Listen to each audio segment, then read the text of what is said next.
대구에서 같은 건물 안에 있는 요양병원과 정신병원에서 코로나19 집단 감염이 잇따라 발생했습니다. 보건당국은 외부 감염원에 의한 전파 가능성을 주목하고 있습니다. 현장에 취재기자 연결합니다.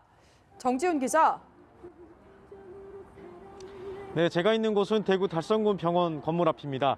제 뒤로 보이는 건물은 200명이 넘는 집단 감염이 발생한 제2미주병원과 대실 요양병원이 있는 곳입니다. 3층에서 7층까지를 대실 요양병원이 사용하고 있고 나머지 8층에서 11층을 정신병원인 제2미주병원이 사용하고 있습니다. 오늘 0시 기준으로 코로나19 누적 확진자는 모두 제2미주병원 134명, 대실 요양병원 94명입니다.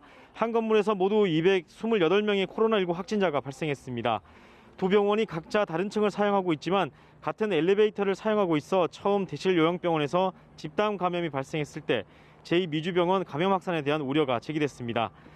보건당국도 이렇게 많은 확진자가 집단 발생한 원인에 대해 승강기와 1층 외부 흡연 장소 등 건물 안팎의 환경이 상당 부분 영향을 미쳤을 거라 판단하고 있습니다. 네, 정지훈 기자, 역시 같은 건물 안에 두 개 병원이 집단 감염이 발생한 원인, 보건당국이 어느 정도 추정은 하겠지만 공식적인 원인이 밝혀졌습니까? 네, 보건당국은 오늘 역학조사 결과에 대한 브리핑에서 이번 집단 감염 사태의 시작이 외부 감염일 가능성에 대해서도 언급했습니다. 앞서 역학조사관들이 이 건물 CCTV와 출입대장 등 자료를 확보해 분석 중인데요. 보건당국은 대실 요양병원에서 첫 확진자가 나오기 전에 외부인이 병원 7층을 드나든 사실을 확인했습니다. 보건당국은 이 외부인이 방문 당시는 확진 환자는 아니었지만 이후 양성 판정을 받은 사실을 최근 확인했다고 밝혔습니다. 하지만 이 외부인이 코로나19 바이러스를 전파한 감염원이라고 단정짓기는 어렵다는 게 보건당국의 설명입니다. 무증상 감염 상태에서 다른 사람이 대실 요양병원을 드나들었을 가능성이 있기 때문입니다. 보건당국은 이 외부인이 병원 방문 당시 어떤 환자 접촉했는지를 조사하는 한편 여러 경우의 수를 두고 역학조사를 벌이고 있습니다. 네, 제2미주병원은 현재 동일 집단 격리를 실시 중인데요. 아무래도 정신병원이다 보니까 적절한 조치였냐 여전히 논란인 것 같습니다. 네, 제2미주병원은 어제도 종사자와 환자 등 55명의 추가 확진자가 나왔습니다. 58명이 나왔는데요. 오늘 신규 확진자가 1명 더 늘면서 환자는 134명으로 늘었습니다.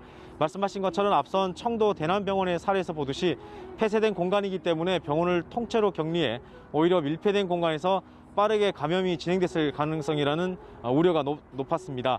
하지만 지금 우려 현실에 비춰봤을 때 코호트 격리가 최선의 조치라는 게 보건당국의 주장입니다.